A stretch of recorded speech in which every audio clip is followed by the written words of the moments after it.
ഐക്കൂടെ IQ 12 series ഇപ്പോൾ launch ചെയ്തിട്ടുണ്ട്. IQ 12 സീരീസിൽ രണ്ട് ഫോണിൽ വരുന്നുണ്ട്, ഐക്യൂ 12ഉം അതുപോലെ തന്നെ ഐക്യൂ 12 പ്രോയും. ഈ ഒരു വീഡിയോയിൽ നമ്മൾ നോക്കാൻ പോകുന്നത് ഐക്യൂ 12 എന്ന സ്മാർട്ട് ഫോണിനെ പറ്റിയിട്ടാണ്. ആദ്യം നമ്മൾ ഫീച്ചേഴ്സും കാര്യങ്ങളൊക്കെ നോക്കുകയാണെന്നുണ്ടെങ്കിൽ ഡിസ്പ്ലേയുടെ കാര്യത്തിൽ ഐക്യൂ 12 6.78 ഇഞ്ചിന്റെ 1.5K ഡിസ്പ്ലേ ആണ് വരുന്നത്. ഫുൾ HD റെസൊല്യൂഷനേക്കാളും ബെറ്റർ ആയിട്ടുള്ള റെസൊല്യൂഷൻ വരുന്നുണ്ട്. പക്ഷേ ഐക്യൂ 12 പ്രോയിലെ പോലെ 2K റെസൊല്യൂഷൻ ഇതിൽ വരുന്നില്ല. പിന്നെ OLED പാനലും കാര്യങ്ങളൊക്കെയാണ് ഉപയോഗിച്ചിരിക്കുന്നത്. LTPO എന്നുള്ള ഫീച്ചർ സപ്പോർട്ട് ചെയ്യുന്നുണ്ട്. അതായത് റിഫ്രഷ് റേറ്റ് 1 ഹെർട്സിന്റെയും 144 ഹെർട്സിന്റെയും ഇടയിലായിട്ട് അഡ്ജസ്റ്റ് ചെയ്യാൻ കഴിയുന്നതായിരിക്കും. ഇതിൽ മാക്സിമം 144 ഹെർട്സിന്റെ റിഫ്രഷ് റേറ്റ് ആണ് സപ്പോർട്ട് ചെയ്യുന്നത്. പഞ്ചോൾ ഡിസൈൻ ഇതിൽ കൊടുത്തിട്ടുണ്ട്. പഞ്ചോൾ വരുന്ന ടോപ്പ് സെന്റർ ഭാഗത്തായിട്ടാണ്.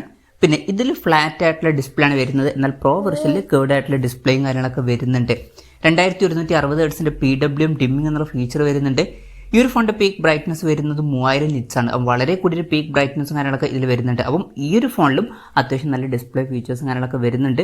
പ്രോ വെർഷനിലോട്ട് വരുമ്പോൾ കുറച്ചും കൂടി ബെറ്റർ ആയിട്ടുള്ള ഫീച്ചേഴ്സ് വരുന്നുണ്ട്. എന്നാലും ഇതിലും നല്ല ഫീച്ചേഴ്സ് ഒക്കെ തന്നെയാണ് വരുന്നത്. In display finger print sensor ഇതിൽ കൊടുത്തിട്ടുണ്ട്. ഫോണിന്റെ വെയിറ്റ് വരുന്നത് 198.5 ഗ്രാം ആണ്. തിക്നെസ് വരുന്നത് 8.1 mm ആണ്. IP64 റേറ്റിംഗ് ഇതിൽ സപ്പോർട്ട് ചെയ്യുന്നുണ്ട്. പ്രോ വെർഷനിലോട്ട് വരുമ്പോൾ 68 റേറ്റിംഗ് സപ്പോർട്ട് ചെയ്യുന്നുണ്ട്. എന്നാൽ ഇതിൽ IP64 റേറ്റിംഗ് സപ്പോർട്ട് ചെയ്യുന്നുള്ളൂ.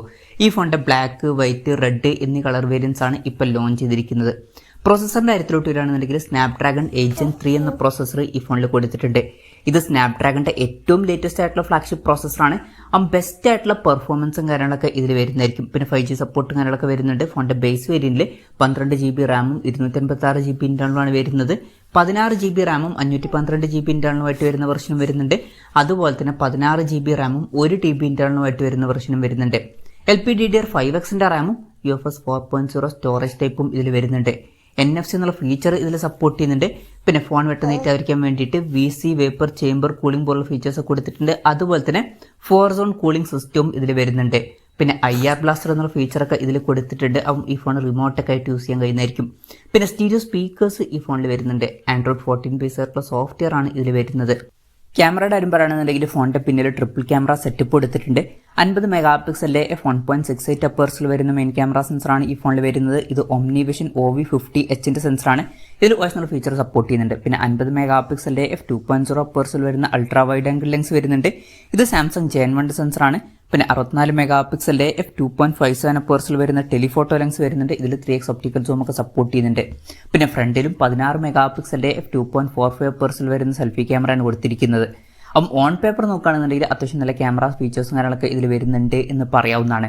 ബാറ്ററിയുടെ കാര്യം പറയുകയാണെന്നുണ്ടെങ്കിൽ 5000 mAh ബാറ്ററി ഇതിൽ കൊടുത്തിട്ടുണ്ട്.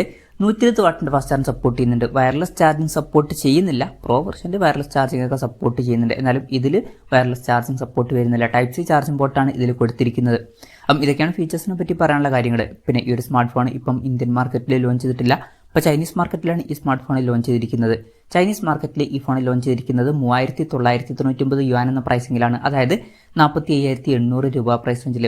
ആ ഒരു പ്രൈസ് റേഞ്ചിൽ ഈ പറഞ്ഞിട്ടുള്ള ഫീച്ചേഴ്സ് എങ്ങനെയുണ്ടെന്ന് വെച്ചാൽ വളരെ മികച്ച ഫീച്ചേഴ്സ് ആണ് എന്ന് തന്നെ പറയേണ്ടി വരും. അത്യാവശ്യം നല്ല ഡിസ്പ്ലേ ഫീച്ചേഴ്സ് ഇതിൽ വരുന്നുണ്ട്. പിന്നെ ബെസ്റ്റ് ആയിട്ടുള്ള പ്രോസസ്സർ കൊടുത്തിട്ടുണ്ട്. ഓൺ പേപ്പർ അത്യാവശ്യം നല്ല ക്യാമറ സ്പെസിഫിക്കേഷൻ വരുന്നുണ്ട്. പിന്നെ നല്ലൊരു ബാറ്ററി സെറ്റപ്പും കൊടുത്തിട്ടുണ്ട്. പിന്നെ ഇന്ത്യൻ മാർക്കറ്റിൽ ഈ ഫോൺ ലോഞ്ച് ചെയ്യുമ്പോൾ വില കുറച്ചും കൂടിയൊക്കെ കൂടാൻ ചാൻസ് ഉണ്ട്. ചിലപ്പം വില ഒരു 50,000 55,000 രൂപ പ്രൈസ് റേഞ്ചിലൊക്കെ ആയിട്ട് എത്തിയേക്കാം. കൺഫർമേഷൻസ് ഒന്നും ഇപ്പം പുറത്തു വന്നിട്ടില്ല. ജസ്റ്റ് നമ്മുടെ എക്സ്പെക്ടേഷൻ പറഞ്ഞു എന്നേ ഉള്ളൂ. ഇനി ഇന്ത്യയിൽ എന്ന് ഈ ഫോൺ ലോഞ്ച് ചെയ്യും എന്ന് വെച്ചാൽ ഇന്ത്യൻ മാർക്കറ്റിൽ ഡിസംബർ 12-നായിരിക്കും ഈ സ്മാർട്ട് ഫോൺ ലോഞ്ച് ചെയ്യുക. അടുത്തന്നെ ഇന്ത്യൻ മാർക്കറ്റിലും ഈ ഫോൺ ലോഞ്ച് ചെയ്യുന്നതായിരിക്കും. എന്തായാലും ഐക്യൂ 12 എന്ന പുതിയൊരു സ്മാർട്ട് ഫോൺ ഇപ്പോൾ ലോഞ്ച് ചെയ്തിട്ടുണ്ട്.